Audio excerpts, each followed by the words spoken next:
Difusora, o fato, a informação. Você ligado aqui na queridíssima, na Rádio do Povo, a sua super difusora, o nosso jornal difusor desta terça-feira, que recebe mais uma vez. Daqui a pouco eu vou anunciar, né, o nosso convidado, a nossa atração, a partir de agora, mas sempre em nome dele, né, que já chegou para ficar, é o caçulinha do Brasil, é o mais saboroso, é o mais encorpado, ele já tem a sua preferência aqui em Ituiutaba e em toda a região. Café tem que tem, seu dia começa bem, aroma superior, mais sabor e qualidade. Café tem que tem, o legítimo do cerrado, sua fonte de energia, no campo ou na cidade. Café tem que tem, deixa a vida mais prazerosa. Café tem que tem, companheiro numa boa prosa. Café tem que tem, seu dia começa bem. Informações locais.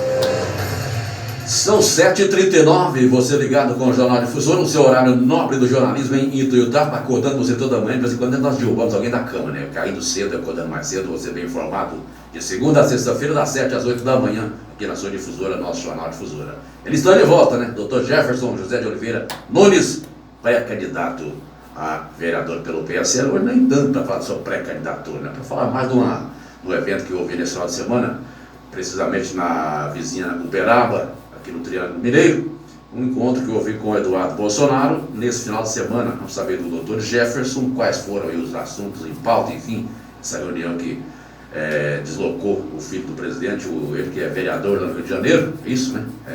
Deputado, aliás, era vereador. Por São Paulo.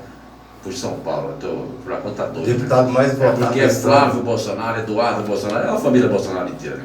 Mas enfim, que foram realmente a causa principal desse encontro com o Eduardo Bolsonaro no final de semana. Bom dia, senhor Jefferson, seja bem-vindo mais uma vez aqui ao Jornal Difusora. Bom dia, eu que agradeço o convite mais uma vez. Já quase sócio nosso de vez em quando, né? Inclusive eu vou convocá-lo futuramente para passar o período aí das eleições. De repente podemos criar aqui um quadro jurídico, de repente podemos, não sei, de repente um comentarista aí. Vamos pensar em alguma coisa, né? Porque o homem tem um know-how aí, pô, interessante. O Jefferson José de Oliveira Nunes, tem, como diria o pessoal, tem predicado, né? Tem adjetivo, tem isso. O homem você sabe muito aí. Mas enfim, Eduardo Bolsonaro em Uberaba. E o que rolou nesse encontro aí?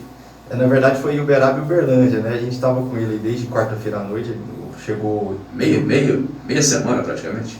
Quarta-feira ele chegou, pousou ali por volta das 10 horas, a gente buscou ele, ficamos numa chácara, fizemos algumas reuniões voltadas aí para o nosso movimento, que é o Direito Minas. E o Eduardo é um dos grandes apoiadores nossos, ele sempre ajuda no que nós precisamos aí. E nós tínhamos uma agenda com ele antes do coronavírus, né? Eu por ser o credenciado oficial do Aliança pelo Brasil, que é o partido do presidente Bolsonaro aqui na região, o Caporizo por ser representante lá em Uberaba e em Uberlândia, e o Zander por ser representante de Uberaba, nós estávamos organizando esse evento que era o lançamento do Partido Aliança na região em Uberlândia. Só que por causa do coronavírus tivemos que adiar. Então o Eduardo ele ficou meio que, a gente fala devendo entre aspas, né? Mas ele ficou... Já viu o compromisso. Exatamente, então ele ficou com esse compromisso em aberto de visitar Uberaba e Uberlândia e numa data futura visitar Ituiutaba. E aí, como teve a inauguração da cervejaria Petrópolis, que ficou enorme, a gente visitou lá, o governador Romeu Zema estava presente também, não teve como tirar foto porque a empresa trava os telefones da gente. Proibiu mesmo. Exatamente. Ali mais é por segredo industrial, então eles travam o telefone e tal. A presença só de convidados, né? Exatamente. A burocracia danada. Isso. E aí então, como ele ia visitar a cervejaria Petrópolis, ele avisou pra gente, falou, meu pai recebeu um convite para inaugurar a cervejaria, só que ele não vai poder ir, então eu vou no lugar dele. Vamos aproveitar esses dias, já vamos cumprir aquela agenda que a gente ficou de fazer, dado o lançamento do Aliança. Então a gente correu atrás, organizamos reuniões em Uberaba, organizamos reuniões em Uberlândia. Aí nós fizemos 2 reuniões em Uberaba e 2 reuniões em Uberlândia. E ao mesmo tempo fizemos a participação na inauguração da cervejaria Petrópolis. Um dos eventos que eu acredito que foi de maior importância também foi o café da manhã que a gente teve no Clube de Tiro de Uberlândia, porque é uma pauta conservadora que a gente defende muito, inclusive o Jair Bolsonaro está muito engajado nisso. Isso e a gente aí. acredita que até o final do ano tem novidades, porque o Maia, ele derrubou, teve aquela derrubada do decreto, né, do Jair Bolsonaro sobre armas, E o Maia, ele se propôs que até o final do mandato dele, ele iria pautar o projeto de lei sobre liberação de armas no Brasil. Então isso já para votar exatamente, votar esse ano ainda. Então o pessoal do Clube de Tiro fez um convite oficial para o presidente, entregou para o Eduardo, que em dezembro nós teremos um campeonato de tiro a nível internacional. Vai ser o maior campeonato de tiro ao prato da América Latina. E provavelmente a possibilidade do JB vir, o JB a gente fala carinhosamente, o Jair Bolsonaro vir aí em dezembro é grande, porque o próprio governador Romeu Zema, lá na inauguração da cervejaria Petrópolis, estendeu também o convite para ele vir em dezembro, quando a cervejaria estará 100% em funcionamento, ou seja, gerando o máximo da sua capacidade de emprego, tanto emprego diretos e indiretos. Isso é bom, potencialmente para a economia da região é muito bom. Deixa eu pegar um gancho aqui, até vamos falar daqui a pouco um pouco mais dessas questões das visitas e dessa questão dos termos em pauta aí, mas voltando à questão da indústria.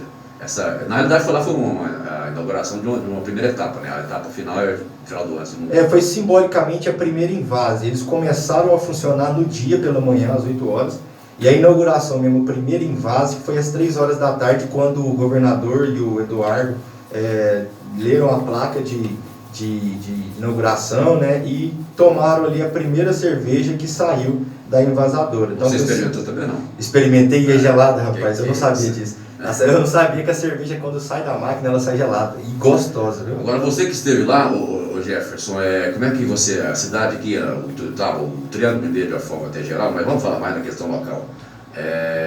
Se fala muito dessa questão e realmente é uma problemática, a questão econômica do município hoje. Falta indústria pequena, média, de grande porte. Lá, por exemplo, uma grande indústria, uma grande cervejaria do Brasil. Como é que você vê essa possibilidade, de repente, Ituiutaba sonhar no futuro de ter também aqui uma grande indústria, ou grandes indústrias, porque parece que a coisa está meio travada nos últimos anos, né? A gente tem tudo para ser bastante do que a gente não é. Eu até vou parafrasear aquela frase do Bolsonaro, né? Olha o que a gente tem e o que a gente não é. Ituiutaba é polo na nossa região. Nós temos aí uma produção agrícola enorme, tanto de materiais como soja, milho, agropecuária, usinas de cana. Então nós temos aí um portfólio muito grande de produção. E a gente precisa, tem que trazer indústria. Exatamente. A gente precisa escoar essa produção e acaba que tem muitos prejudiciais, que as rodovias, né? Com a vinda da 154, aí, o término do asfaltamento da 154, isso facilita um pouco. A privatização da 365, eu acredito que vai facilitar também, porque vai duplicar o terceira faixa até Jataí, né? Então, Jataí. Exatamente. Que isso. Então vai aumentar o fluxo de caminhões e Ituiutaba vai se tornando aos poucos um grande polo industrial e logístico da região. Vai faltar a questão estrutural, por exemplo, energia. E outra coisa, questão básica. Eu acredito que vai faltar agora empenho político. Por que empenho político? Da região, todas as maiores cidades da região, Ituiutaba é a que maior paga imposto, cobra imposto, né? Então, e é a que menos tem indústria. Exatamente. Então, para a gente ser competitivo, nós precisamos reduzir a carga tributária e começar, talvez, aí, a dar incentivos para que essas empresas se instalem. A cervejaria Petrópolis, o seu Walter, que é o patrão, né, que é o dono da empresa lá, ele estava na inauguração, inclusive ele estava com Covid, então teve uns problemas lá que a fábrica atrasou 3 meses, era para ter inaugurado antes, por causa dessa pandemia. Os materiais lá da indústria, que são equipamentos da Alemanha, não poderiam ser inicializados, porque precisavam dos técnicos da Alemanha e eles ficaram presos lá por causa da pandemia. Então, ele contou pra gente que se não fosse o Paulo Pial, que é um prefeito aí que eu não tenho tanta intimidade, ele não iria instalar a fábrica em Uberaba, porque o Paulo Pial deu incentivos, ajudou na compra do imóvel, ele indicou um local, ele indicou onde tinha bastante água, facilitou. Quando a gente fala facilitar isso, ele até deixou claro lá na inauguração. Ele explicou todos os caminhos para poder organizar para a empresa se instalar lá. E depois de 13 meses a empresa estava pronta. Então, isso demonstra que se você tiver interesse realmente, não importa ideologia, direita ou esquerda, não importa quem seja, mas se você tiver vontade, você consegue trazer empregos e gerar... E aí tem uma questão básica e fundamental para a grande indústria, por exemplo, a grande empresa. Eles visam isenção de impostos. Exatamente. O município que oferecer um incentivo maior, lá eles vão se instalar, evidentemente, depois de analisar aí, por exemplo, cervejaria, o básico. Exige uma água de qualidade, não é qualquer local que possa montar uma cervejaria. Na minha cidade, por exemplo, vai começar também isso, já começou, já tudo legalizado para montar uma grande cervejaria também. porque a água é de excelente qualidade. Então, são coisas que... E o Triângulo Mineiro tem água de excelente qualidade para todo lado, né? O que está pesando para a nossa cidade para ser um potencial aí industrial é realmente empenho político e deixar de pensar no bolso próprio da prefeitura e começar a gerar mais incentivos para atrair empresas para cá. Por falar em questão política, são 7h48, conosco hoje aqui o Dr. Jefferson Nunes, ele que é advogado, pré-candidato do PSL a vereador nas eleições no dia 15 de outubro também. Essa semana, se não me falha, sim, exatamente, semana passada, hoje são terça-feira, semana passada, o Bolsonaro, o presidente, o pai do seu amigo Eduardo, aliás, essa amizade vem de quanto tempo? Tem um tempo bom já, né? A gente tem uma intimidade, graças a Deus eu tive a chance e a oportunidade de conhecer esse pessoal antes das eleições, antes da vitória do presidente. Melhor assim, né? Porque ele fala, tá aproveitando. Eu não tenho tanta intimidade quanto o Bruno e o Júnior, que são hoje deputado federal e estadual. Eu tenho uma intimidade assim de estar nos locais com ele, poder ter o prazer dele me ensinar muitas coisas, explicar como que funciona a política. Mas então, se você quiser amanhã passar um fio direto para ele, você tem acesso. Não, ainda não. Não? Essa parte Estão te barrando ainda? Então, a gente tem um acesso muito bom, mas a gente evita. Eu gosto muito desse pessoal que eu tô, desse grupo, porque a gente não é aquele grupo que está empolgado, querendo tirar foto, querendo fazer vídeo e tal. A gente quer fazer diferente e fazer um aprender com o outro. Então, quando eu estou com o Eduardo, eu aprendo muito. Quando eu estou com o Júnior, quando eu estou com o Bruno, eu aprendo muito. Independente de foto. Então, a gente estava lá no restaurante na hora do almoço, o próprio Eduardo se dispôs a gravar um vídeo para nós. Então, a gente vai ter aí na campanha vídeos gravados pelo Eduardo. Ele se dispôs também a pedir para o pai dele gravar um vídeo de apoio para nós aqui também. Então, assim, isso é importante. Não foi a gente que pediu, ele mesmo se dispôs. Por quê? Porque ele conhece o nosso movimento. Mas eu diria que é uma ação natural e não tem como ser diferente. Até porque se você faz parte do grupo dele, tem mais que fazer esse apoio, oferecer Mas esse acontece, apoio, tem uma questão muito complicada na política, principalmente, por exemplo, a gente vê ali no Rio de Janeiro. O Jair, ele sempre abraçou todo mundo, ele sempre apoiou todo mundo. E isso a gente viu na época que estava com aquele caso da Marielle Franco. Toda foto que ele tirava, até com o maior fã que chegava nele, deixa eu tirar uma foto com você, Jair. Então o pessoal usou a foto depois do miliciano para colocar que eles são amigos. Então, hoje em dia tem muito maior cuidado para poder fazer certo tipo de apoiamento.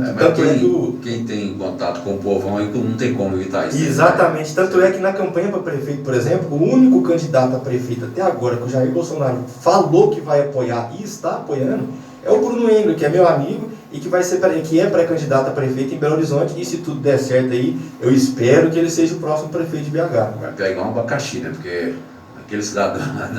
A briga é muito boa, mas a gente trabalha sempre ali com a verdade. Tem sempre... Calil tá duro na parada. Trazendo o conservadorismo do nosso lado. O Bruno tem 22 anos, né? Jovem ainda, tem muito... Tem tempo, né? Se não der tempo, vai ficar para a próxima. Tem muito caminho para percorrer.